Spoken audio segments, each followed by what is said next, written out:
하나님 말씀은 스콧 도라포션 첫째 날 알리아 보면 되겠습니다. 레위기 22장 26절에서 33절이고요. 그 다음에 연결해서 민수기 29장 12절에서 16절. 여러분의 절기토부 158페이지, 토부 158페이지. 토부 없으신 분들은 화면을 참고하셔서 보시겠습니다. 본교회 예배는 직역성경으로 봉독합니다. 제가 한 절, 여러분이 한 절 교독합니다. 그리고 야훼께서 모세에게 이렇게 하셨다. 말씀하시기를 소나 양이나 염소나 그것들이 나았을 때에는 그들이 그의 어미 밑에서 7일을 있게 해야 한다. 그리고 제8일 그리고 그 이후로부터 그것은 화제의 헌물로서 야훼께 받아질 수 있다. 그리고 너희들은 소나 양을 그것을 그의 새끼와 같은 날에 잡지 말라. 그리고 너희들이 야훼께 감사의 희생물을 희생할 때에는 너희들의 희생물이 받아질 수 있도록 그것들을 희생드려라. 그것은 그날에 먹어져야 한다. 너희들은 그것들 중에 어떤 것도 아침까지 남기지 말라. 나는 야훼이시다. 그리고 너희들은 나의 계명을 지켜라. 그리고 그것들을 실천하라. 나는 야훼이시다. 그리고 너희들은 나의 거룩한 이름을 모독하지 말라. 그리고 나의 이스라엘의 아들 중에 거룩한 자로 인정되어야 한다. 나는 너희들을 거룩하게 하시는 야훼이시다. 나는 너희들에게 하나님이 되게 하기 위해서 너희들을 미즈라임의 땅에서부터 데리고 나온 야훼이시다. 나는 야훼이시다. 그리고 7번째 달의 제15일에는 너희들에게 거룩한 집회가 있어야 한다. 너희들은 힘든 일 중에 어떤 일도 해서는 안 된다. 그리고 너희들은 7일간 야훼께 절기를 지켜야 한다. 그리고 너희들은 야훼께 번제를 좋은 향기의 화제로서 드려라. 어린 수송아지 13, 수양 2, 1년 된 어린 순양 14, 그것들은 흠이 없어야 한다. 그리고 그들의 소재는 기름에 섞은 고운 밀가루로 하라. 수송아지 13에 간해서 수송아지 하나에 10분의 3 에파씩, 그 두 순양에 간해서는 순양 하나에 10분의 2 에파로 드려라. 그리고 14 어린 수양에 관해서는 어린 수양 하나에 10분의 1 에파로 드려라. 다 같이. 그리고 계속해서 드리는 번제와 그에 따른 소제와 그에 따른 전제들 이외에 염소 중에서 염소 하나를 속죄제로 드려라. 아멘. 오늘은 스콧 본문 말씀 가지고 장막절 비준비하시니라는 제목을 가지고 하는 말씀 나누겠습니다. 이제 우리가 테슈바를 이제 은혜롭게 잘 지나왔습니다. 이 시간을 허락하신 하나님께 영광의 박수 한번 올려드립시다.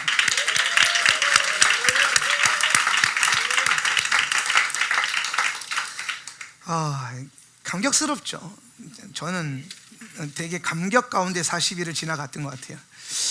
이 시간을 여러분과 함께 보낼 수 있는 것도 참 은혜인 것 같고, 또 이렇게 하나님의 시간 앞에 그분을 존중함으로, 그분의 시간을 존중함으로 나오는 여러분을 또 축복합니다.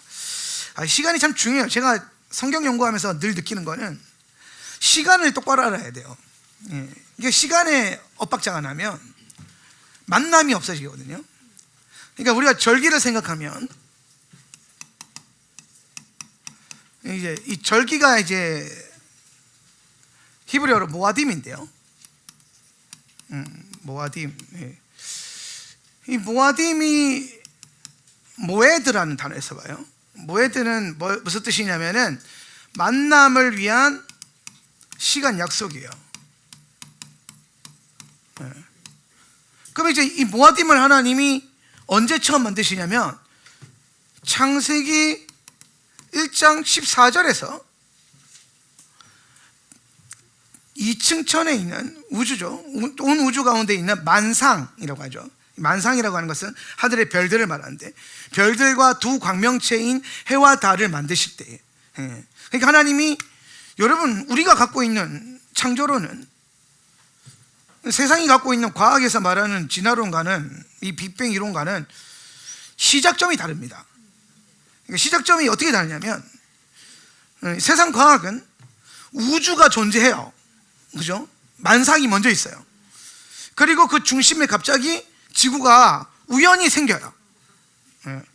그런데 성경은 뭐라고 말하냐면, 하나님이 온 우주를 그 백지 상태로 두셨는데 거기에 점을 하나 찍어요. 이 점에서부터 시작이 돼요, 하나님의 세계는. 그래서 이 점이 뭐냐면은 예루살렘이에요.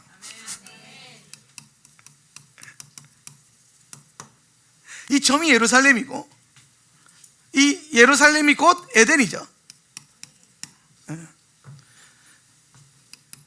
모리아산이고, 모리아산, 이 모리아산의 엄밀하게 따지면 서쪽 왼쪽이 에덴이죠. 그리고 이 점을 중심으로 해서 하늘 보좌와, 여기 이제 땅이라고 하는 개념이 이제 생기는데, 이 땅을 주님이 연결을 하시는 겁니다. 예루살렘으로부터요. 그리고 여기서부터 이제 창조가 시작이 돼요. 그러니까 지구를 먼저 만드세요. 창세기에 보면 점을 먼저 찍었다면 그 점이 지구예요. 그리고 넷째 날에 가서야, 이 1장 14절에 가서야 만상을 만들어요.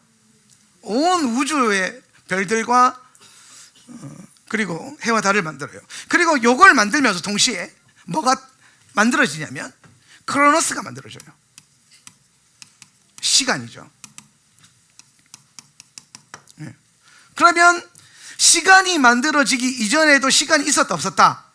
시간은 있었겠죠. 시간이라고 하는 것은 그 정의하는 거니까. 시간은 그냥 존재, 영원이라고 하는 이 어떤 개념 안에서 존재하는 거예요. 시간이라고 하는 건 영원 안에서. 근데 그 영원 안에서 하나님이 그 시간을 둘로 쪼개는 겁니다. 하나님의 영적인 어떤 계획과 하나님의 뜻, 우리 안에 임하시는 하나님의 일하심에 대한 어떤 경험과 어떤 시즌, 이 시즌이라는 단어가 중요한데 어떤 때가 있어요. 하나님이 일하시는 때, 뭐든지 다 때가 있어요. 이제 다 때가 있거든요. 다 때가 있는데, 그러니까 그 때를 하나님이 계획을 하신다는 거예요. 우리는 그 때를 알 수가 없어요. 왜? 우리는 이 크로노스 안에 속한 자들이기 때문에. 그런데 이 크로노스 안에서 주님이 계획하신 때가 나타나고 그게 내 안에 임하고 받아들여지기 시작하는데, 그거를 뭐라고 하면 카이로스라고 그래요. 카이로스. 그런데 하나님이 만드실 때에, 세상을 만드실 때 카이로스가 전체였어요. 카이로스가 전부인 거예요. 그러니까 하나님으로만 둘러싸여 있어요. 모든 게. 그분이 온 세상 가운데 충만하시고 완전하시고 온전하세요. 그분의 영광이 모든 세계 가운데 충만해요. 그런데 그분의 영광이 너무 좋아서 그 영광을 나눌 계획을 세우시면서 하나님이 아담을 창조하시는 계획을 세우는 겁니다. 그래서 이 아담이 만들어지고 하나님의 영광을 나누어 받고 이들과 연합되는 이 구속사적 계획 때문에 그분의 영광에 이제 조금씩 이제 구조가 나타나는 거예요. 원래 하나님으로 충만하던 것들에서 나누는 거예요.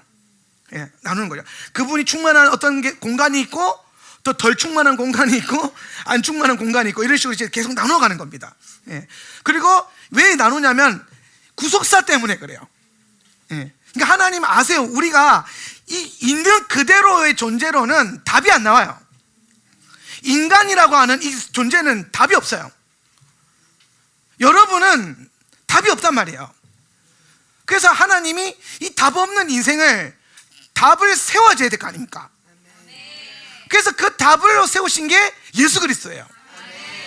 그러니까 여러분, 예수님의 구속사는 우리의 죄로 인해서 갑자기 등장한 개념이 아니라 인간을 창조하신 데 하나님이 원하시는 그 관계와 친밀함이라고 하는 개념으로 하나님이 우리를 마주하고 싶은 거야. 친밀한 관계, 인격적 관계. 근데 그걸 마주하려고 하니까 이 죄성과 타락과 비워짐과 그리고 다시 채워지는 거. 그러니까 이거를 이걸 통과해야, 이 과정을 통과해야 하나님과 진짜 친밀하게 하나 되고 그분을 전부로 받아들일 수 있는 거예요. 그러니까 애초에 그냥 다 받아들일 수 있는 존재로 만든 게 아니라 그거를 어떠한 일련의 역사적 시간적 흐름을 통해서 우리가 스스로 그런 존재가 되기를 결정하게 하는 거죠. 왜냐하면 그분은 우리와 인격적인 관계를 맺고 싶은 거예요. 그래서 그분이 기다려 주시는 거죠. 하나님의 기다리심이 있어요. 크로노스 안에서 우리의 인생 가운데 카이로스가 일어나도록, 내 시간이 카이로스로 변화되도록 그러니까 되게 웃긴 건 분명히 처음에 카이로스가 있었고 그 다음에 크로노스가 나오는데, 우리는 크로노스에 딱 태어나니까, 창조가 되니까 크로노스가 우리에게는 먼저 있어요. 우리는 크로노스 안에서 피조가 되니까. 그래서 이 크로노스 안에서 어디를 향해 가게 만드냐면 카이로스로 다시 가게 만들어요. 카이로스, 하나님. 그러니까 하나님과, 여러분이 카이로스를 어렵게 생각할 필요가 없어요. 하나님과 함께하는 시간이요. 하나님과의 시간, 하나님과 함께라는 단어가 중요한데, 그분이 가진 목적은 우리와 함께라고 하는 거예요. 함께, 동행이라고 그랬죠. 제가 대쇼바 때 메시지 나올 때 그 얘기를 한 적이 있어요. 여러분에게는 내가 주를 위해서 무엇을 해야 되는지, 어떻게 살아야 되는지, 그걸 왜 하는지, 뭐 그런 게 사실 중요한 게 아니다. 어디서 해야 되는지 그게 중요한 게 아니에요. 정말 여러분에게 중요한 근원적인 시작점은, 핵심은 뭐냐면은 지금 여러분이 어디에 있든 무엇을 하든 어떻게 살고 있든 왜 살고 있든 그것과 상관없이 누구랑 살고 있느냐는 거예요. 할렐루야. 그러니까 여러분 안에 예수님과의 동행이 없으면 무엇을 하든 의미가 없어요. 무엇을 하든 의미가 없고 어디에 있든 의미가 없어요. 그런데 여러분이 예수님과 동행하기 시작하면 여러분이 어디에 있든 또 상관없어요.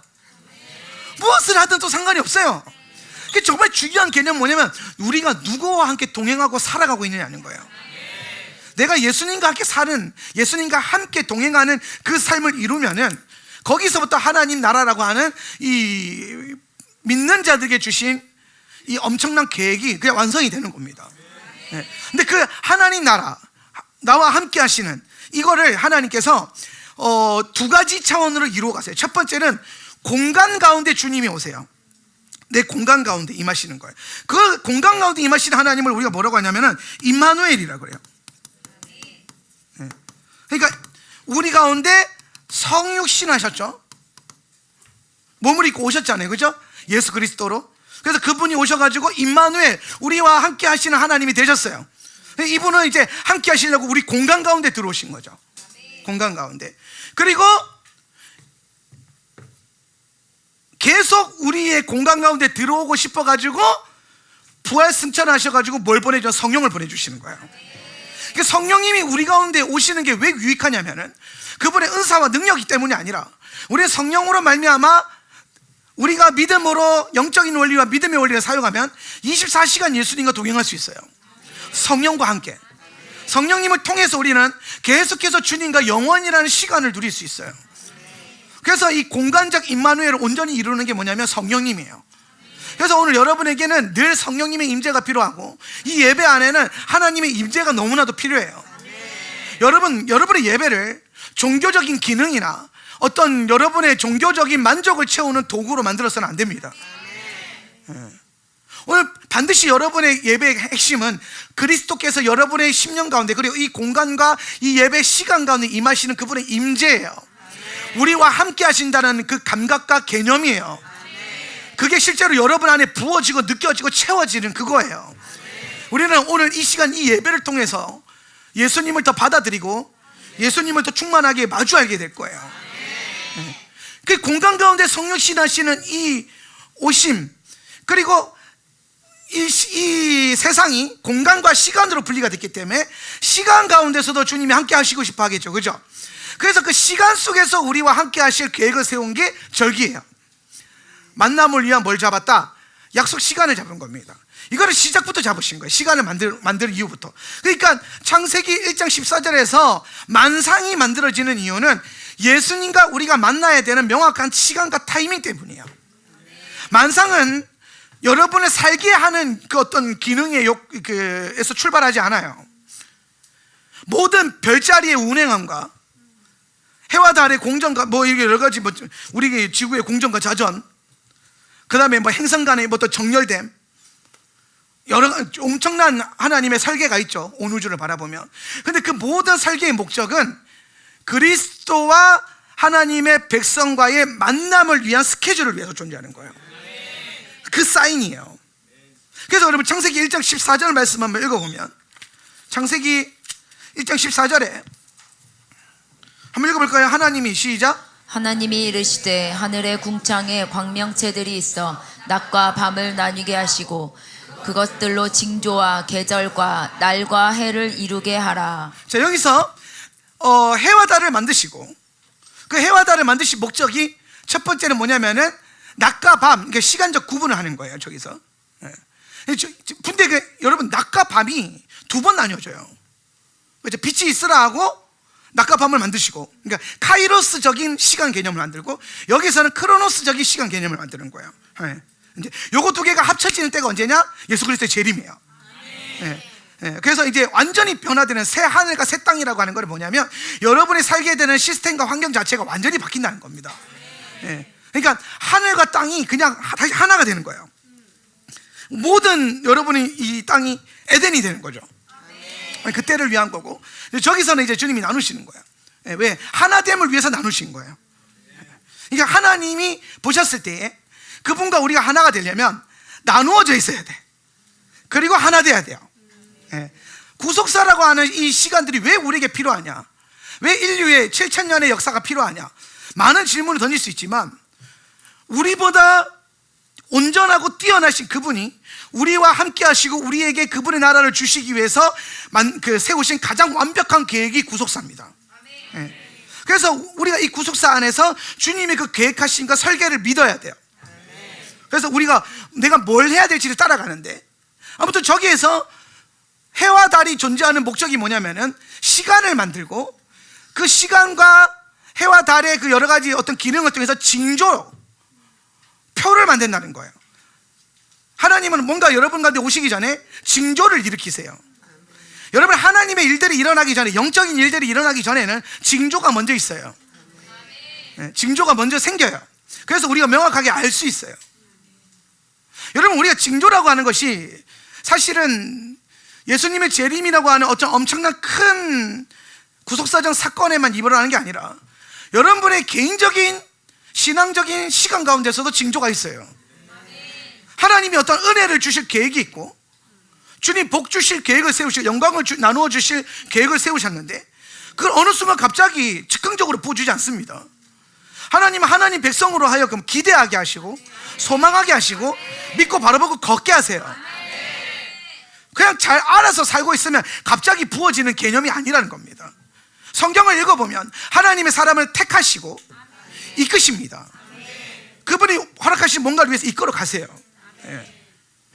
그러니까 오늘 이 모든 택하심과 이끄심 말이 뭐가 나타나냐면 그들의 삶 가운데 징조들이 나타나요. 징조. 하나님의 어떤 때가 가까워져 오고 있으면 징조가 있어요. 여러분 삶에도 마찬가지예요. 그러니까 우리는 우리 삶 가운데 지금 어떤 일이 일어나고 있는가를 잘 살펴야 돼요. 하나님의 때가 가까워오고 영적으로 좋은 어떤 시즌이 오고 있으면 두 가지 일들이 일어날 거예요. 첫 번째는 하나님이 이것을 막 기대하게 하고 바라보게 하는 선한 어떤 기대감을 불어넣어 주시겠죠. 그리고 다른 한편에는 마귀가 우리가 이것들을 가지지 못하도록 계속 해방하겠죠. 하기 싫게 만들 거예요. 하나님의 일들을 멀리하게 만들 거고, 하나님의 시간을 멀리하게 만들 거고, 하나님의 계획에서부터 어떻게든 여러분을 떨어뜨려 놓으려고 할 거예요. 하나님의 타이밍과 하나님의 계획에서부터 어떻게든 여러분을 멀어놓게 만들 거예요. 그게 원수의 계획이에요. 그래서 여러분, 우리가 멀어지는 계획에 당연히 동의할 필요가 없습니다. 여러분이 가져야 될 가장 중요한 중심은 어떻게든 주님과 가까워질 수 있느냐는 거예요. 그 계획만이 우리 안에 온전하게 서야 돼요. 많은 이유와 많은 거짓 진리를 담고 있는 팩트가 중요하지 않아요. 거기서부터 기인하는 내가 멀어질 수밖에 없는 이유를 찾지 마시고, 오늘 여러분이 그리스도 앞에 그리스도를 향해 나아갈 수밖에 없는 이유들을 붙잡기 시작하세요. 왜 이게 중요하냐면, 이거는 사실 어떤 팩트의 문제가 아니라 여러분의 마음가짐의 문제예요. 중심의 문제죠. 자, 누군가에게 힘든 일이 생겼다고 생각해 봅시다. 어려운 일이 생겼어요. 어려운 일을 마주했을 때 사람은 두 가지 반응을 할 수 있어요. 첫 번째, 어려운 일 때문에 하나님과 멀어질 수 있어요.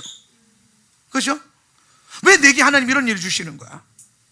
내가 교회를 열심히 잘 다녔는데, 예수님 잘 믿었는데, 내가 어렸을 때부터 모태 신앙인데 왜 내게 이런 일이 생기는 거야? 라고 해서 내가 이렇게까지 하나님 믿었는데 이런 일이 생기면 나는 믿지 않을 거야. 그래서 멀어질 수 있겠죠.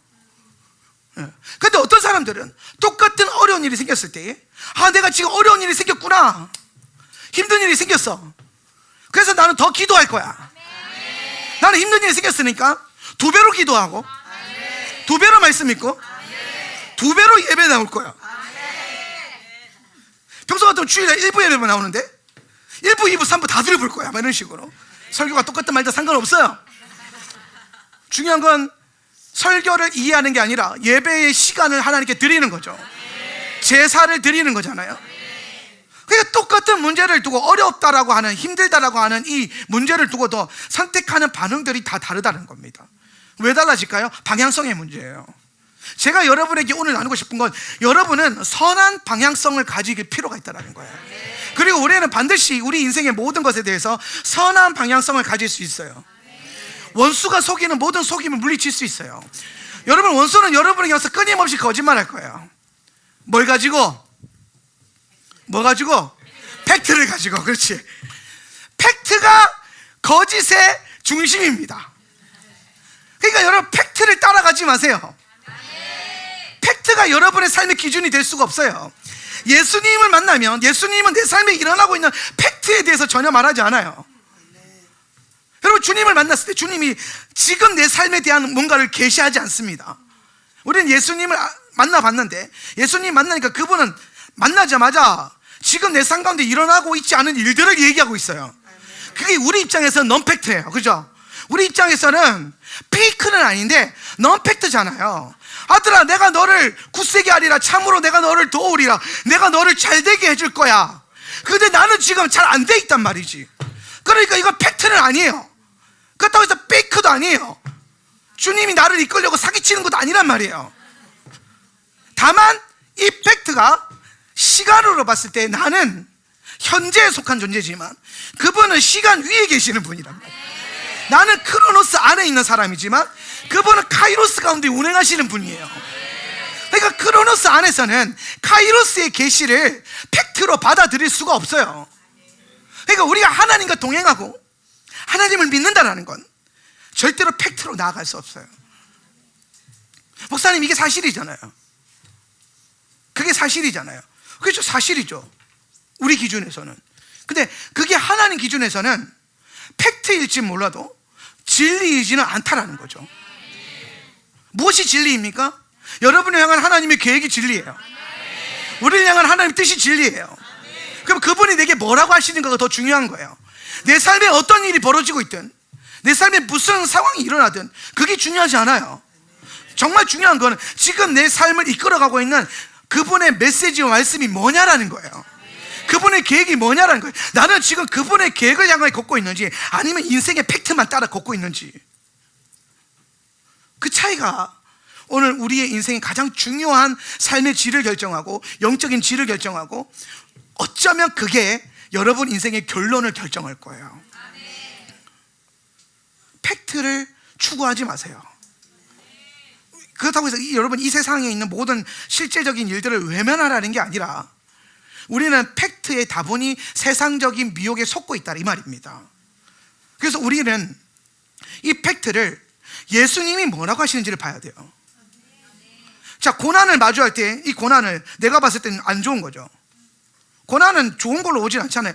여러분에게 누가 와서 돈 100만 원 던져주는 게 고난은 아니잖아요. 고난입니까?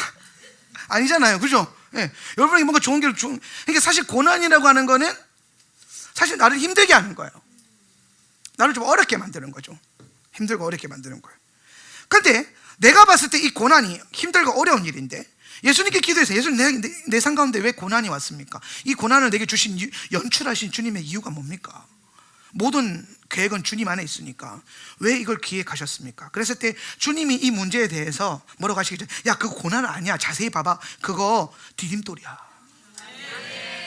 하나님 왜 내 앞에 잘 달려보려고 하는데 걸림돌을 두십니까? 이 걸림돌 때문에 도저히 제대로 걸을 수 없습니다. 그런데 예수님이 뭐라고 하냐면 야, 잘 봐. 그거 걸림돌이 아니야. 밟아라. 디딤돌이다. 네가 걸림돌이라 생각하면 그걸 밟으면 그 위로 넌 점프하게 될 거야. 그런데 걸림돌이라 생각하면 계속 그 같은 땅만 밟게 될 건데 그 걸림돌을 디딤돌을 밟으면 더 높은 차원의 땅으로 올라가게 되는 거죠. 더 높은 차원의 삶으로 올라가게 되는 거예요. 그러니까 이 돌이 디딤돌인지 걸림돌인지 내가 알 수 있어요? 몰라요. 이 돌이 정말 내 삶의 반석인지 아니면은 막힌 돌인지 가로막은 돌인지는 내가 알 수 없어요. 그렇기 때문에 이 돌을 판단하는 내 판단으로는 진리에 도달할 수가 없다 이 말입니다. 그래서 우리가 진리라고 하는 이 개념에 도달할 수 있는 유일한 방법은 기도하는 거예요. 그분의 뜻을 받는 거예요. 이 문제에 대한, 이 돌에 대한 정의를 내가 내리는 게 아니라 그분이 내리는 거죠. 그래서 만약에 그분이 야 그거 막 디딤돌인 줄 알고 내가 막 신나서 달려갔는데 주님이 아니야 그거는 막힌 거야, 걸림돌이야, 부셔버려. 그럼 그때부터 이제 뭡니까? 기도로 뚫어내기죠. 드드드드드드 뚫어내겠죠. 밟으면 안 되겠죠. 피해도 안 되겠죠. 이걸 누가 정의한다? 하나님이 정의하게 하신다. 내 인생을 누가 정의하게 한다? 하나님이. 그게 진리예요. 내 인생을 내 삶에 나타나고 있는 팩트로 내가 결정하게 되면 결국엔 거짓 진리로 나아가게 된다 이 말입니다. 자, 그러면 이제 우리가 이런 엄청난 많은 파동 가운데 내 삶이라고 하는 것이 존재하는데 시간도 마찬가지예요. 제가 오늘 시간에 대한 얘기를 하고 싶은데 크로노스는 팩트예요. 크로노스라고 하는 시간은 우리가 내 삶에 일어나는 팩트를 다루는 거예요. 팩트. 근데 하나님은 절기를 통해서 어떤 일을 벌이시냐면 크로노스가 카이로스로 변화되게 하세요. 카이로스로. 그러니까 여러분 잘 보세요. 우리는 다음 주 토요일에 장막절 스콧 캠핑을 할 겁니다. 다음 주 수요일부터인가요? 장막절이? 수요일 저녁부터죠. 수요일 저녁부터 장막절이 시작이 돼요. 자, 그러면 여러분 장막절은 여러분이 뭘 해도 장막절은 그 시간이 되면 와요 안 와요? 와요. 크로노스의 개념으로 그 장막절은 여러분이 교회 안 오고 놀러를 가도 와요. 네. 여러분이 뭐 교회 행사나 이런 캠핑에 참여하지 않고 다른 뭔가를 해도 여러분에게 장막절은 와요. 그런데 여러분 중요한 건 그 장막절이 여러분에게 장막절로 되지는 않아요. 그게 장막절은 아니에요. 그 날은 여러분에게 언젠가 시간이기 때문에 흘러서 오겠지만 그걸 여러분이 장막절로 받아들이지 않으면, 여러분이 믿음으로 그 시간 앞에 장막절로 들어가지 않으면, 여러분이 그 시간을 장막절로 환영하지 않으면, 그게 합당한 반응을 하지 않으면 여러분에게 장막절은 그냥 왔다가 가는 거예요. 심지어 오지도 않아요. 그냥 여러분에게 그날은 장막절이 아니라 10월 며칠입니까? 다음 주가? 이제 40일을 시간 개념 없이 달리다 보니까 4월 20일인가요? 19일인가요? 19일. 그러니까 여러분에게는 다음 주가 그냥 10월 19일인 거예요. 10월 19일. 무슨 날이가? 아니? 10월 19일. 그건 10월 19일이지. 그런데 장막절에 하나님의 시간을 환영하고 그분의 계획 안에 들어가기 위해서 오늘 공동체 예배에 참여하고 그리고 공동체 행사인 뭐 장막절 캠핑에 참여하게 될 때 어떤 일이 벌어지죠? 10월 19일이 갑자기 수컷이 돼버립니다.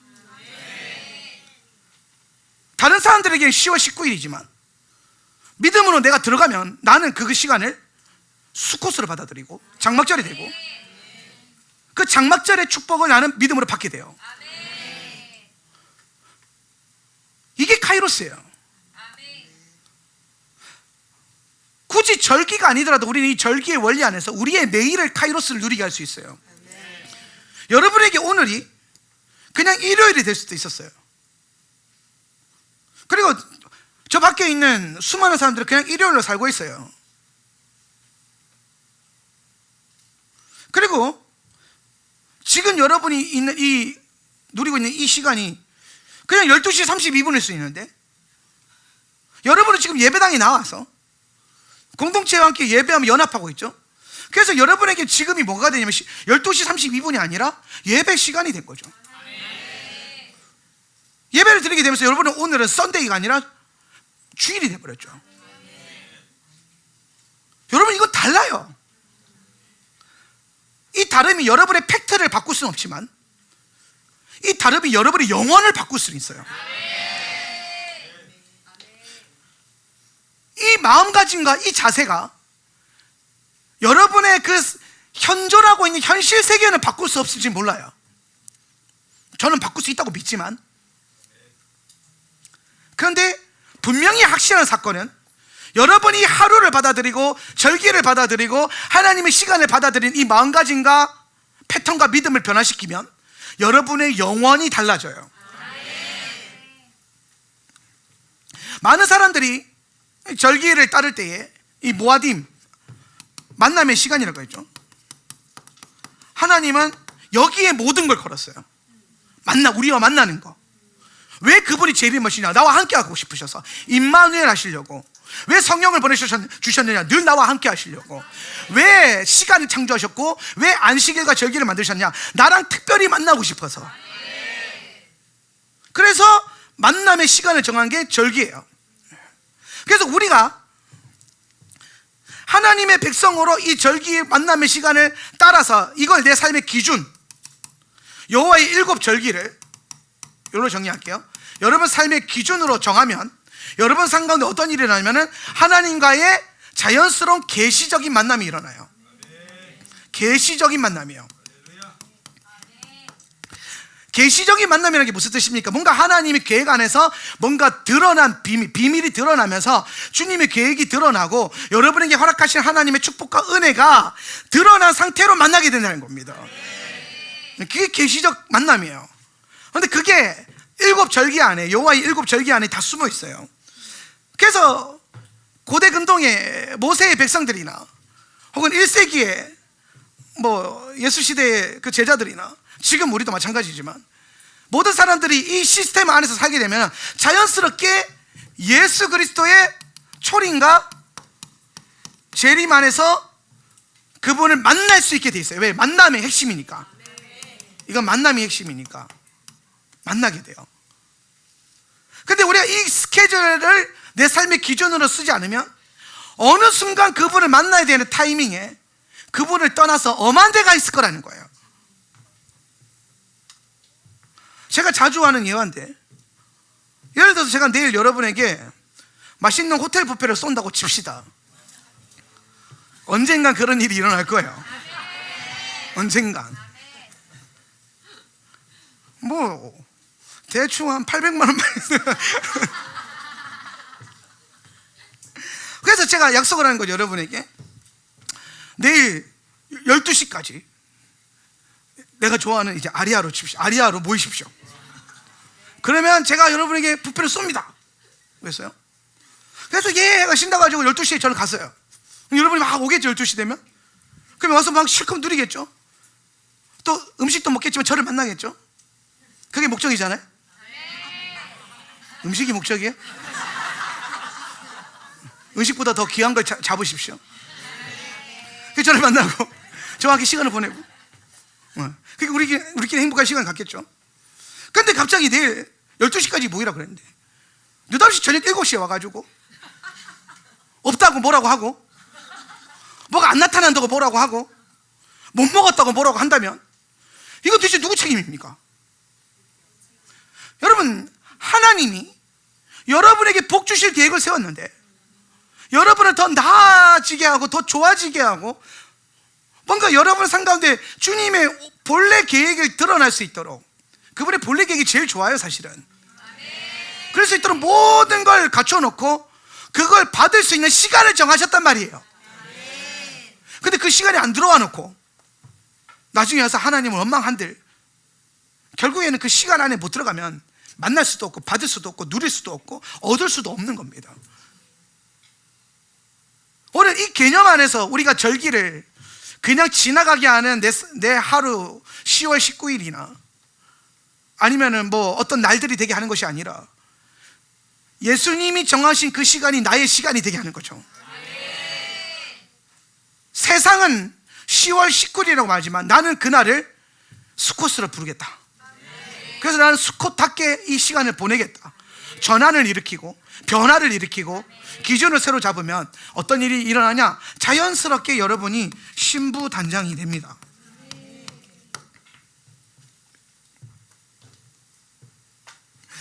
사실 우리가 이 하나님이 세우신 시간 스케줄만 잘 지키면 살아도 마지막 때가 그렇게 예수님 오심이 두려울 이유가 전혀 없습니다. 저를 좋아하는 많은 목사님들이 있잖아요. 이제 좋아하는 목사님들이. 그분들이 막 토라포션을 하거나 막 대단한 그런 걸 안 할 수도 있는데, 근데 모든 분들이 지금 다 뭐 하고 있냐면 절기를 지키기 시작했어요. 전 깜짝 놀랐던 게, 우리 포항의 박성민 목사님을 사랑하는 귀한 목사님인데, 박성민 목사님이랑 저랑 처음 만났을 때 대판 싸웠어요. 첫 만남 때. 그 YM 그 열방대학교에서 그 서밋, 그 아시아권에 있는 기도의 집 리더십 서밋이 있었어요. 그러니까 대표 수장들만 모이는. 근데 거기 이제 초대돼서 우리 예배팀도 가고 저도 이제 참석하러 갔었는데, 근데 이제 거기에서 이제 박 목사님이 이제 한국에 있는 젊은 기도의 집 사역자들이 다 모은 거예요. 방을 준 건데 같은 방을 쓴 거예요. 한 7, 8명 같이. 거기 뭐 이주원 목사도 있었고, 뭐 박상희 목사님도 있었고, 하여튼 뭐 생각이 잘 안 나요. 아무튼 둘만 잘 생각이 나는데 여러 목사님도 있었는데, 첫날 저녁밤에 싸워서 제가 숙소를 나와버렸어요. 열받아가지고. 근데 그 싸운 이유가 뭐냐면, 나는 무슨 사역하는지 물어보길래 토라를 가르치고 있고 하나님의 시간과 스케줄에 대해서 막 나왔더니 갑자기 대뜸 하는 말이, 아니 그게 어떻게, 그러면서 이제 이분은 독일에서 독일 신학을 전공하셨어요. 독일에서 석사를 하셨고, 그러니까 장로교 정통 개혁주의 독일파 신학자예요. 독일어도 엄청 잘하세요. 보네포 책을 번역된 게 없어서 자기가 독일어를 사가지고 그 독어로 다 번역해가지고 논문 쓰고, 저는 엄청 포항 촌 아저씨가 아니에요. 되게 탁월한 양반입니다. 독일파 스승이에요. 대단한 분이에요. 그래가지고 이분이랑 이제 대판 싸움. 왜냐면 독일 신학은 히브리 신학을 절대 이해하지 않습니다. 독일 신학은 그냥 무조건 그 인본주의적 그 툴이 있어요. 신학을 연구하는 툴인데 거기에 따라서 그 도그마라 그러는데, 도그마에 따라서 신학을 연구해야 돼요. 그게 있어요. 그래서 이 사람은 또 이제 독일에서 공부하다 왔으니까 얼마나 더 그게 있겠어요. 그랬더니 막 약간 나를 약간 사이비 신학으로 본 거야. 열 받아요, 안 받아요? 그래서 내가 그런 악의 무리들과 같이 방을 쓸 이유가 없잖아. 악의 무리를 차단하겠다, 차단은 못하겠고 다들 어르신들이니까. 그래가지고 제가 그냥 숙소를 나와버렸습니다. 우리 그 스태프들 전화해가지고, 야 나와, 차 갖고 와. 그래가지고 타고 그냥 집에 가버렸어요. 그게 이제 첫 만남이었어요. 그래서 아직도 박 목사님이 저를 어려워해요. 그렇게 싫어하시는. 나한테 존댓말 꼬박꼬박 하면서. 우리 넷이 모이면 되게 웃겨요. 그 지원 목사, 정인 목사, 성민 목사 나 이렇게 모이면 요 셋은 서로 반말을 해요. 그래서 뭐 정인아, 지훈아 그러다 갑자기 한 목사님 이러면서. 근데 중요한 건 이 4명 중에 내가 제일 막내야. 그런데 어느 날 되죠. 엊그제 전화가 왔어요. 한 목사님, 대속제절 용키푸르는 어떻게 예배해야 돼요?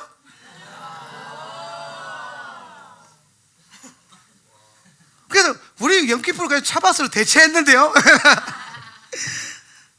어느 날 톱을 사더라고요. 그리고 어느 날 제가 유튜브, 이제 우리 형제 목사님들이니까 다 유튜브 들어가서 점검 한 번씩 한단 말이에요. 음향은 똑바로 나오는지 이런 걸 체크를 해줘야 되니까 우리 서로 이렇게 도와줘야 돼요. 그런데 어느 날 보니까 토라포션을 하고 있어요. 그런데 또 다른 건 안 해도 절기는 다 지켜. 너무 신기한 거예요. 그래서 내가 어느 날 물어봤어요. 그때 박정인 목사님한테 통화하면서, 정인 목사님이 이제 꽤 오랫동안 팔로우하면서 이 절기를 풀어내고 애를 많이 쓰셨는데, 그래서 어떻게 이 절기를 결단하게 됐냐? 왜냐면 결단이 서야 되는 문제니까. 근데 딱 한마디 하는 게 뭐냐면, 자기가 제 설교를 쫙 들어봤대요. 이 절기에 대한 설교를. 근데 절기만 1년의 연중 스케줄, 절기 기준만 잘 세워놔도 신부단장이 저절로 되겠대. 그거를 발견한 거예요. 그러니까 다른 건 몰라도 이제 우린 다 마지막 때와 예수님의 오심, 신부의 영성, 이게 너무 중요한 교회들이잖아요. 다 모이면 예수님 재림이랑 하나님 나라 얘기밖에 안 해요. 그 다음에 기도의 집 이런 얘기. 그런데 그걸 하기 위해서 제일 중요한 게 성도들로 하여금 늘 깨워서 신부 단장시키는 건데, 왜냐하면 우리는 세상을 살다 보니까 쉽게 잠들어요. 그리고 쉽게 엇나가요.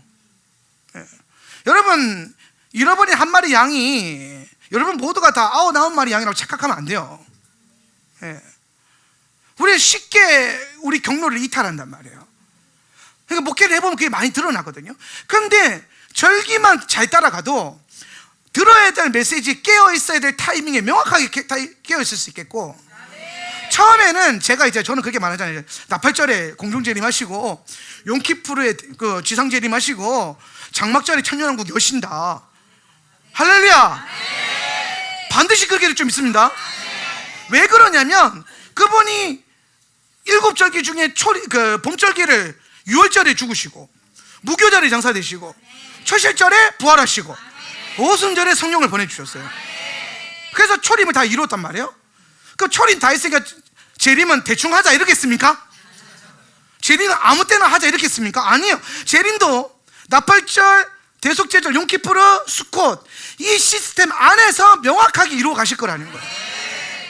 시간, 왜냐면 그분이 정하신 시간이니까.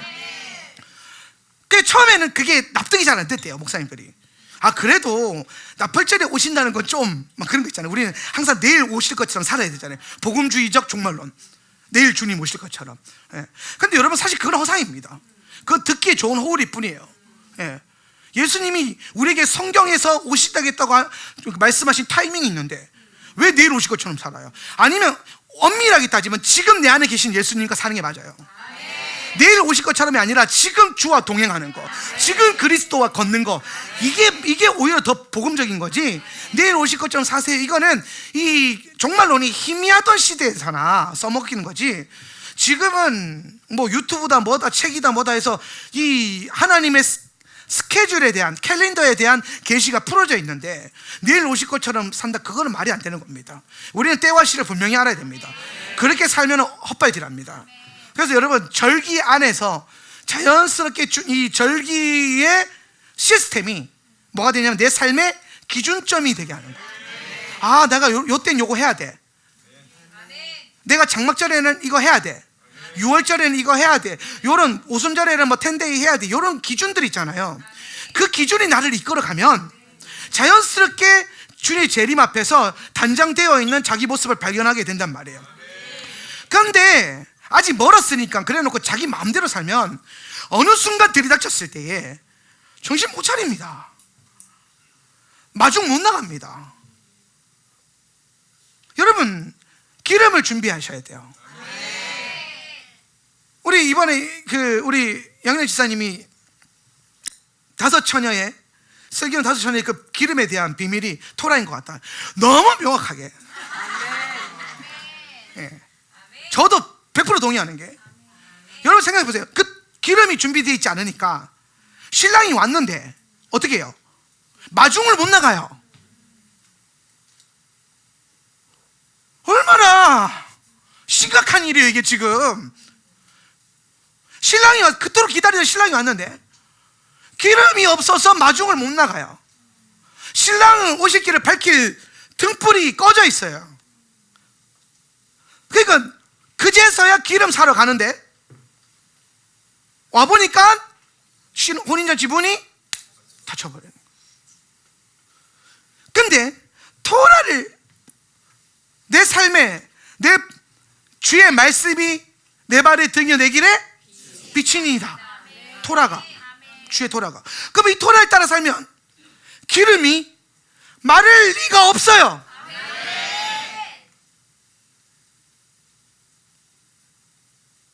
여러분 삶에 기름이 마를 리가 없단 말이에요. 예수님 오셨을 때에 그제서야 후회하면서 기름 사러 나갈 일이 없다 이 말입니다.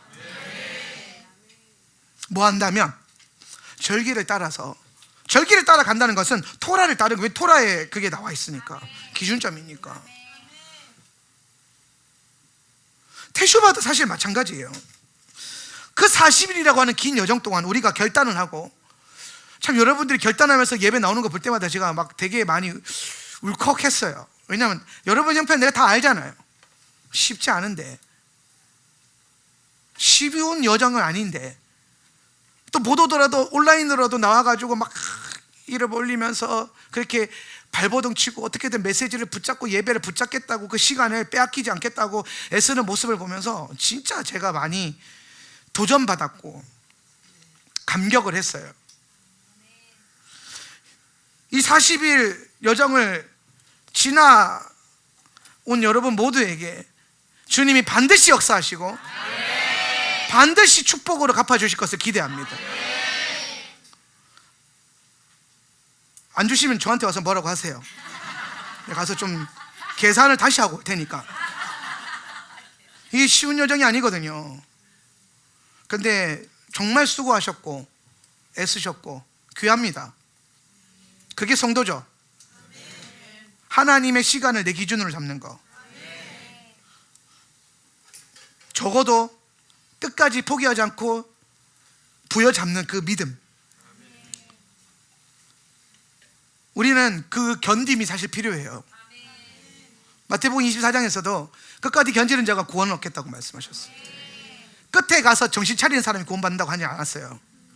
여러분, 그거 허상입니다. 나중에 정신 차리면 돼. 허상이에요. 따라합시다. 지금 정신을 차리자. 지금 차리고 지금 깨어있어요. 성경에 여러분 보면, 신약 성경에 보면은 정신을 차리십시오 이런 말들이 되게 많이 나오잖아요. 그죠? 근데 그 정신 차리십시오가 그때 가서 정신을 차리십시오. 나팔 불면 그때 정신 차리세요. 여러분, 안 돼 있어요. 이 성경 읽는 여러분, 얘들아, 성도님들아, 지금 정신을 차리십시오. 왜냐하면 내일 차리겠다는 건 허상이라니까요. 속는 겁니다. 지금 내가 누리고 있는 하나님 나라가 내일의 하나님 나라예요. 하욤.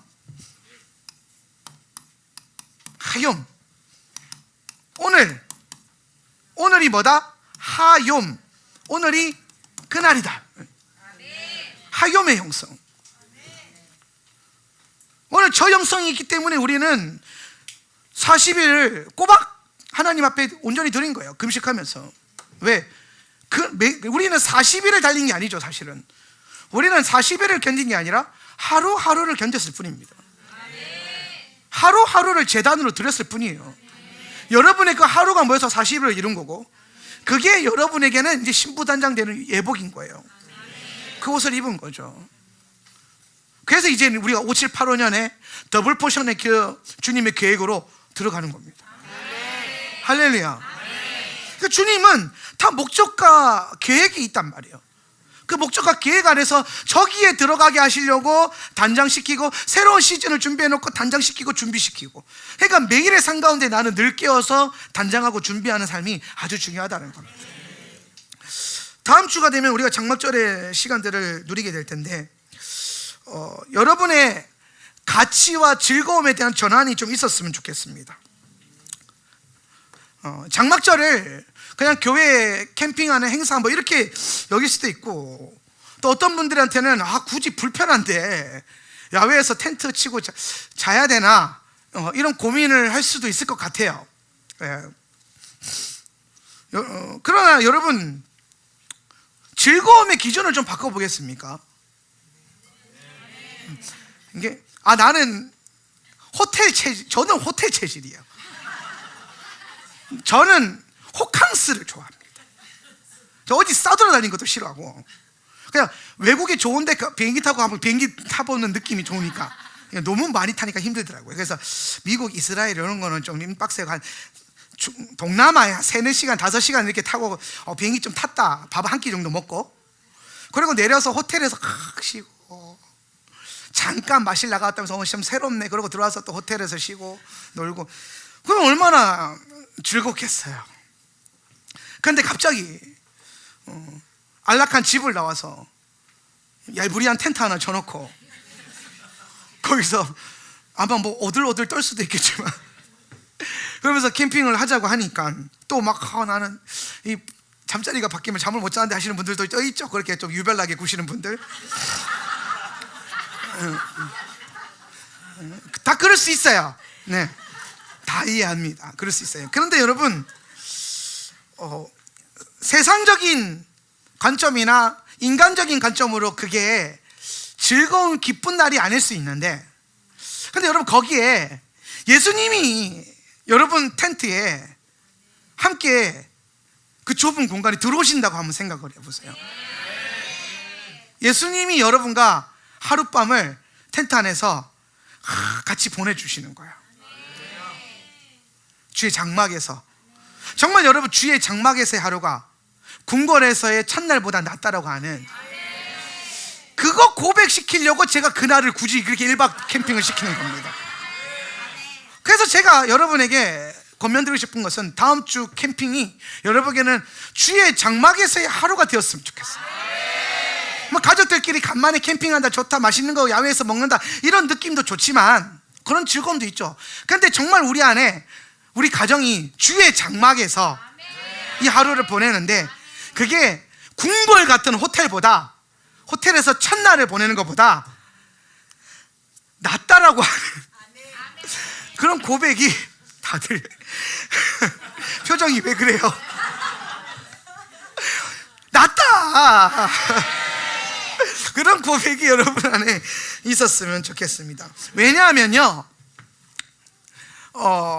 요걸로 좀 마무리하고 싶어요. 요 말씀 푸는 걸 마무리하고 싶은데, 40일의 테슈바를 걷게 하시는 이유가 있어요. 이 40일은 반드시 뭐와 연결되게 되어 있냐면 장막절과 연결되게 되어 있어요. 사실 40일의 테슈바는 장막절 때문에 존재하는 거예요. 우리가 이거 다 perfect하게 달렸다고 해서 장막절에 안 들어가면은 사실 결론이 안 나버리는 약간 그런 느낌이에요. 결론이 안 난 거죠. 그럼 이 장막절이라고 하는 것의 핵심적인 결론이 뭐냐면, 예수님이 우리를 이 장막절의 이 모든, 사실 이 여기서부터는 신부단장이라 그랬잖아요. 그러면 이 장막절 가기 사이에 두 개의 절기가 있죠. 뭐예요? 나팔절과 대속죄절, 용키프로가 있단 말이에요. 그럼 나팔절은 시작으로 해서, 나팔절이 뭐냐면은 혼인 잔치 시작이에요. 그러니까 단장하고 잔치 시작하고, 그 다음에 용키프루가, 대속죄절이 뭐냐면은 혼인 예식의 마무리예요. 혼인, 딴딴따단하고 끝나는 거죠. 그러면은 거기서 끝나냐, 예식이? 아니에요. 그 다음에 결혼한 신혼부부가 어디를 가야 됩니까? 신혼여행을 가야 될 거 아닙니까? 신혼여행. 장막절이 예수님과 우리가 보내는 신혼여행이에요. 신혼여행. 그래서 캠핑, 내가 살고 있는 내 집이 아니라 텐트, 장막으로 옮겨와서 그걸 주의 장막으로 선포하고, 그 안에서 주님과 새로운 첫날 밤을 시작하는 겁니다. 그 신비하고 설레이고 두근거리는 그 감동으로 예수님과, 이제 또 주님과 새로운 시즌을 들어가는구나. 그래서 새 시즌에서 확 이렇게 들어가는 게 장막절이에요. 그래서 장막절이 끝이냐, 이 신혼여행이? 아니에요. 이 신혼여행을 다 보내고 나면은 주와 우리가 거할 집이 준비되어 있겠죠. 그 집이 뭐냐면은 새 하늘과 새 땅이에요. 새 하늘과 새 땅, 새 예루살렘이 내려오죠.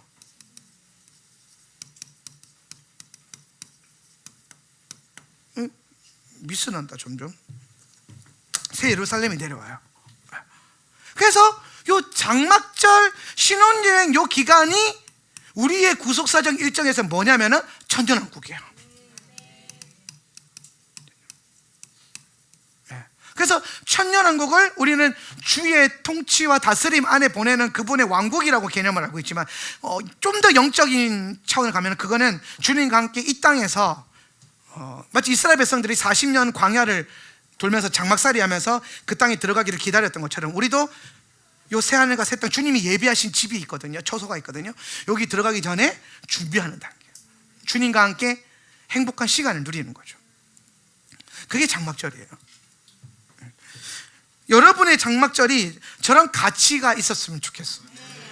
그리고 장막절에는요, 요 40일 동안 신부단장하면서 이 그 전체적인 혼인 예표로도 볼 수 있지만, 장막절에는 하나님이 시즌적으로 주시는 복이 있어요. 시즌의 복. 이게 참 중요해요. 하나님 우리에게 복 주시는 하나님이에요. 근데 그 복을 막 주시지는 않아요. 아무 때나 주시지도 않아요. 네. 여러 가지 언약적인 조건들과 관계가 있는데, 그런데 가장 탁월한 하나님의 복이 언제 주어지냐면 하나님의 시간 가운데서 받아요. 그래서 그분의 시간으로 들어가는 게 중요해요. 시간. 그래서 장막절은 주님이 복을 준비해 주셨는데, 그래서 이 시즌이 되면, 장막절 시즌이 되면 실제로 이스라엘 땅에는 뭐가 오냐면은 우기가 시작이 돼요. 이게 뭐냐면 이른비예요. 성경에서 말하는 이른비의 시즌이고, 아가서에서는 이 이른비를 뭐라고 했죠? 겨울비. 요 비가 내려와요. 네, 비가. 그러면서 이 시즌에 비를 내려주시고 우리에게 복을 받게 하는데, 그럼 이 복이라고 하는 이 히브리 단어 있죠? 이 복. 아까 바라크라고 했는데, 이거 지웁니다. 이 바라크는 무슨 뜻을 갖고 있냐면은 비를 담아내는 저수지란 뜻이 있어요. 저수지. 그러니까 여러분 잘 보세요. 이게 복인데 비가 복이 아니에요. 비는 그냥 그 시간에, 그 시즌에 그냥 주님이 주시는 거예요. 물론 거두시기도 하지만 주님이 주시는 거예요. 근데 하나님이 우리에게 말씀하시는 복의 근원은 뭐냐면, 복의 핵심은 뭐냐면 이 비를 담아낼 수 있는 저수지를 갖는 거예요. 공간을 갖는 거죠. 저수지의 목표는 물이 없는 곳에 비를 가둬놓는 거잖아요. 모아놓는, 연중에 비를 모아놓는 거잖아요. 언제? 필요할 때 쓰려고. 그래서 이 저수지가 뭐냐면은 하늘에서부터 이 시간 가운데 내려오는 비를 담아낼 수 있는 나의 마음가짐이에요. 마음가짐. 이게 뭐다? 복이라는 겁니다. 이거 진짜 복이 뭐냐면, 여러분이 하나님이 주시는 것들을 선하게 마주하고 좋게 받아들이고 그거를 여러분 안에 담아 놓을 수 있는 마음의 태도와 자세. 하나님이 좋은 거 주셨는데 불평불만하고 있고, 하나님이 좋은 시간 줬는데 아이고 매트가 하면서 막 불평불만하고 있고, 추워서 극하고 불평불만하고 있고, 막 음식 시켜 먹지, 도시락이라도 주지 이러면서 좋은 걸로 못 받아들이는 마음 상태가 있으면 어떻게 돼요? 복을 못 받아요. 비가 내려오는데 그 집에만 역사가 안 나타나는 거예요. 왜? 마음의 태도 때문에 그래요. 여러분 지금부터라도 여러분이 한 주간의 시간 동안 이 장막절의 시간을 받아들이는 마음의 자세를 바꿔야 돼요. 하나님이 어떤 일을 계획해 두셨을까? 하나님이 내 삶 가운데 또 어떤 놀라운 시즌, 내 감으로 메마른 내 가슴에 모이스처하게, 촉촉하게, 이 수분을 빼앗기지 않을 거예요. 그런 자세로 마음을 가지고 하나님의 시간에 들어가면 어떤 일이 벌어져요? 좋은 건 좋은 대로 받고 별로인 것도 좋게 받겠죠. 그러니까 여러분 이게 진짜 복인 거예요. 그 마음의 태도와 자세가, 여러분의 애티튜드가, 하나님의 시간을 대하는, 예배를 대하는, 그 모든 것들을 대하는 여러분의 마음의 자세가 복이 되어야 돼요. 그래서 복이 우리 안에 있는 거예요. 이 안에 복은 받는 게 아니라 복은 여기 임하는 거고, 그래서 성경에서는 복을 받으라는 개념도 있지만 그 아브라함의 언약에서 되게 중요한 이 복에 대한 계시가 풀어지는데, 너는 복이 뭐다? 될지라. 그러니까 복을 받으라가 아니라 복이 되어라. 너는 네가 복이야. 우리는 그런 존재로서 이 장막절을 공동체적 즐거움으로 받아들일 수 있기를 바랍니다. 그런 분들이 있어요. 아, 그러면 나 그냥 혼자서 좀 좋은 데 가서 캠핑하고 올게요. 아우, 진짜. 내가 진짜 말하는데 60 넘으면 때릴 거예요. 말 안 듣는 집사님이 그냥 꽁포 이렇게 60 넘으면. 근데 여러분 잘 보세요. 제가 오늘 요 말씀 하나 나누고 왜 공동체적 참여가 중요한지에 대해서 좀 나누겠는데, 구원이 각자인 것 같지만 구원의 여정과 결론이 교회 안에서 납니다. 이게 되게 신기한 거예요, 사실은. 그래서 구원받은 사람들이 구원을 이루기 위해서 모이는 게 교회예요. 네. 그러니까 여러분 뭐 이 자리에 있는 여러분뿐만 아니라 온라인으로 예배드리는 모든 분들에게 말씀드리고 싶은 건, 여러분에게 반드시 어떤 경우라든지 교회가 필요합니다. 교회가 필요해요. 하나님이 그렇게 보세요. 네. 공동체적 눈으로 보세요. 성경 읽어보세요. 개인을 보는데 그 개인을 통해서 자꾸 공동체를 연결해요. 열왕기를 보십시오. 왕이 자랐는데 백성이 복을 받아요. 왕이 타락했는데 나라가 그냥 흉흉해져요. 요한계시록도 마찬가지입니다. 요한계시록 2장 3장에 보면 7교회 이야기 나오는데, 교회 안에 일부의 작은 이단들이 있어요. 뭐 발람의 교훈을 따르는 자들, 이세벨을 따르는 자들, 뭐 이런 안 좋은 사람들 있죠. 예. 근데 그 사람들을 놔둔 교회를 회개시켜요. 그러니까 그 사람들한테 가서 회개하라고 캐라, 권면해라가 아니라 너는 회개해라.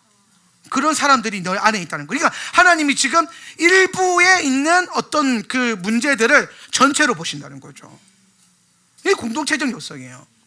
아간의 죄 때문에 300명 이상 목숨을 잃게 되는 전투의 패배가 오게 되고요. 그럼 여러분 생각해 보세요. 구원이 각자고 신앙이 개인이면 전쟁 나갔을 때 아간이 재수없게 그냥 이렇게 화살에 지 혼자 죽어야 돼요. 전쟁에서 이겼는데 아간만 죽었더라. 알고 봤더니 뭐 감추어 놨더라. 뭐 이런 감추어 놨더라. 감추어 두었더라. 그렇게 돼야 되는데 그렇게 안 돼요. 아간 그 한 사람의 죄 때문에, 왜? 공동체니까 전체가 패배하게 되고, 혹은 반대로 하나님이 좋은 일도 마찬가지야.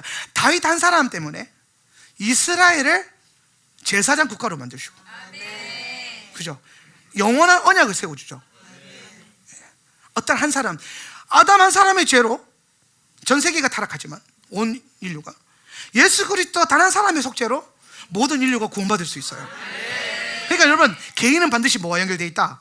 공동체. 왜 그게 공동체에 연결되냐면요, 이게 개인이 뭐냐면 하나님 나라와 연결되기 때문에 그래요. 하나님 나라. 여러분, 하나님 나라는 혼자 솔로로 가는 데가 아닙니다. 하나님 나라는 가가지고 솔로로 혼자 각방 쓰고 있는 동네가 아니에요. 하나님 나라는 공동체예요. 공동체 안에 임하고, 그게 구원의 완성이고 여정이에요. 그래서 우리는 물론 이제 이 교회라고 하는 개념을 로컬과 유니버설한 개념으로 볼 필요가 있긴 하지만은, 로컬이 안 되는데 무슨 유니버설이 되겠어요? 저는 그렇게 생각해요. 예. 물론 우리 안에 어떤 부르심과 사명이 있어서 교회들을 세우러 다니는 사역자들이 있을 수 있어요. 근데 그분들은 교회 안에 연합되어 있잖아요. 예. 다 교회로서 한 몸을 이루고 있다고요. 예. 여기 이 개념을 반드시 잘 아셔야 돼요. 그러면서 제가 여러분에게 당부드리고 싶었던 게 뭐냐면, 개인으로서는 하나님 앞에 막힐 수 있어요. 개인으로서 하나님께 나아갈 때 막히고 뭐라 그럴까요? 돌파가 안 될 수 있는데, 그럴 때 오히려 공동체적인 예배에 참여할 때 돌파가 되는 경우가 있어요. 이게 성경에도 나오거든요. 시편 22편 1절에서 3절인데요. 한번 읽어보겠습니다. 내 하나님이여. 시작. 내 하나님이여, 내 하나님이여, 어찌 나를 버리셨나이까? 어찌 나를 멀리하여 돕지 아니하시오며 내 신음소리를 듣지 아니하시나이까? 내 하나님이여, 내가 낮에도 부르짖고 밤에도 잠잠하지 아니하오나 응답하지 아니하시나이다.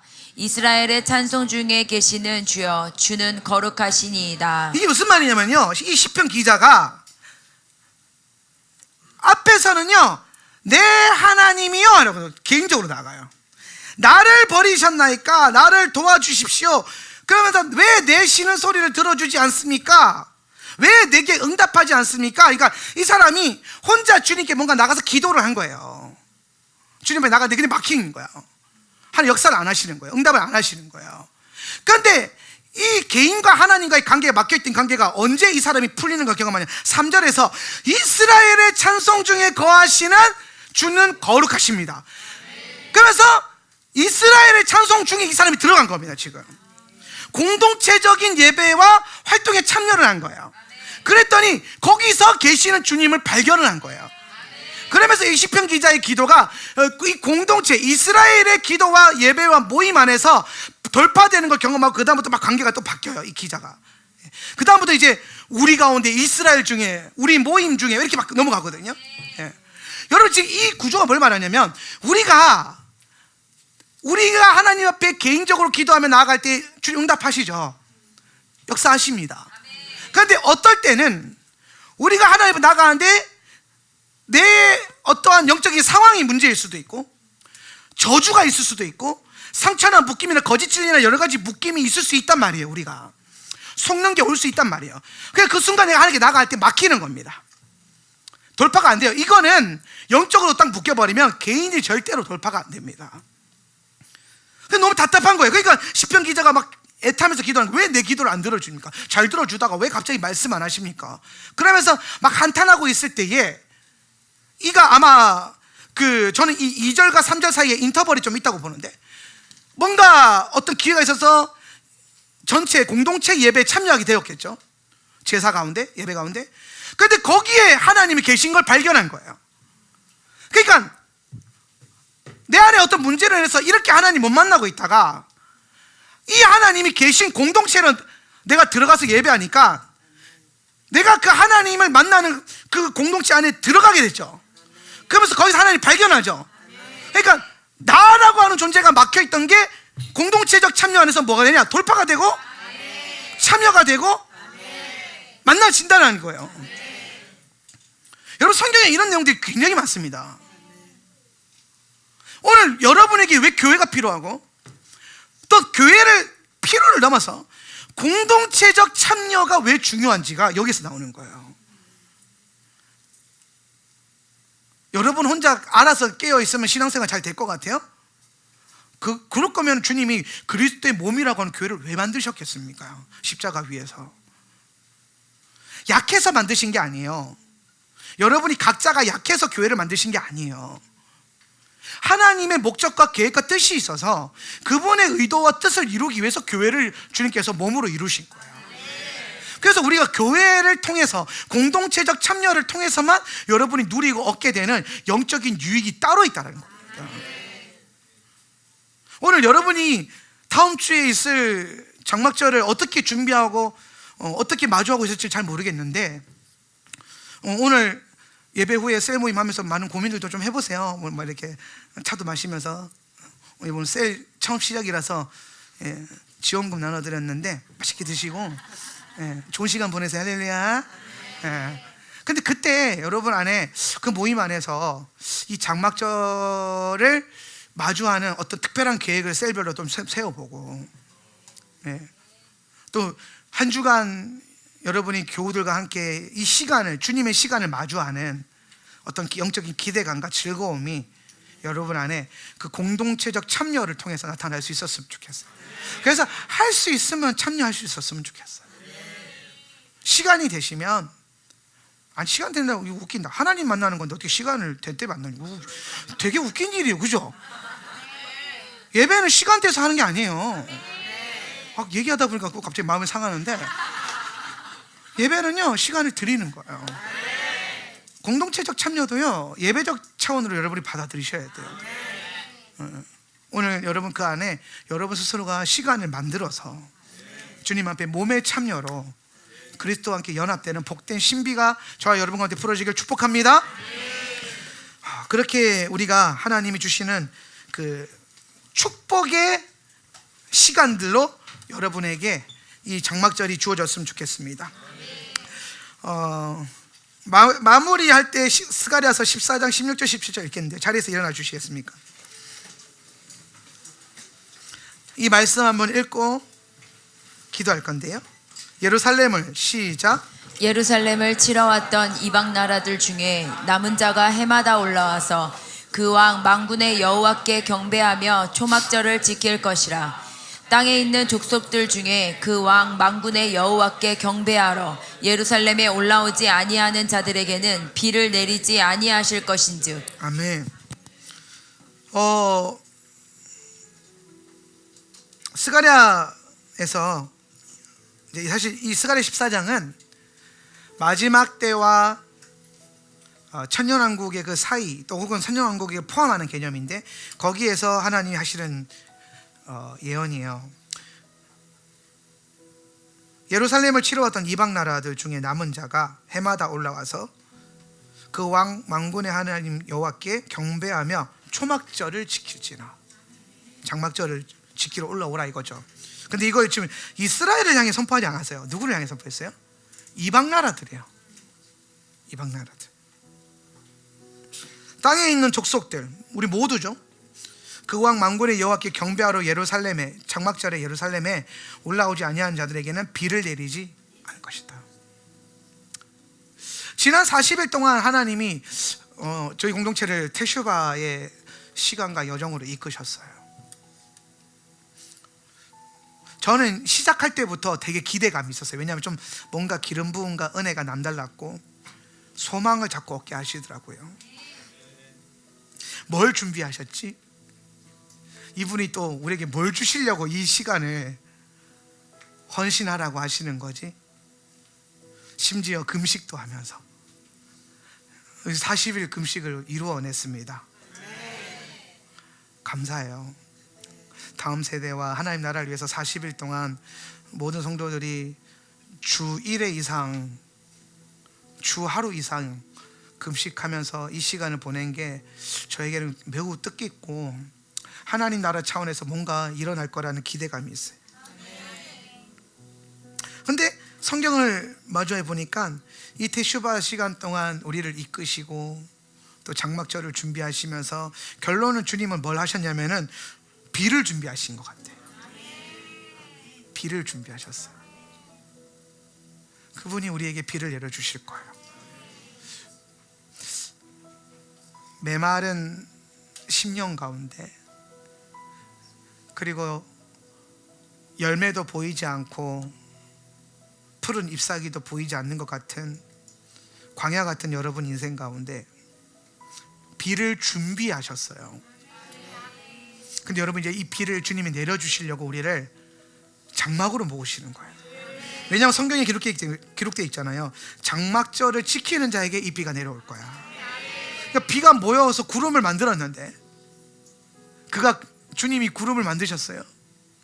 이제 비가 곧 내려올 것 같은데, 이게 언제 쏟아지냐면 장막절을 믿음으로 여러분의 카이로스로 받아들인 성도들에게 이제 쏟아지기 시작합니다.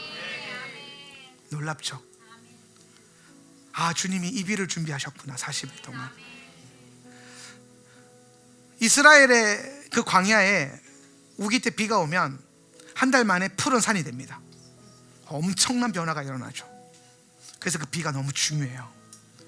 여러분 삶이 이 시즌에 예비하신 주님의 비로 말미암아 정말 놀라운 획기적인 변화로 일어날 거예요. 변화의 시즌, 축복의 시즌, 광야 같은, 사막 같은 네 인생에 꽃동산이, 푸른 풀밭이 주어지게 될 겁니다.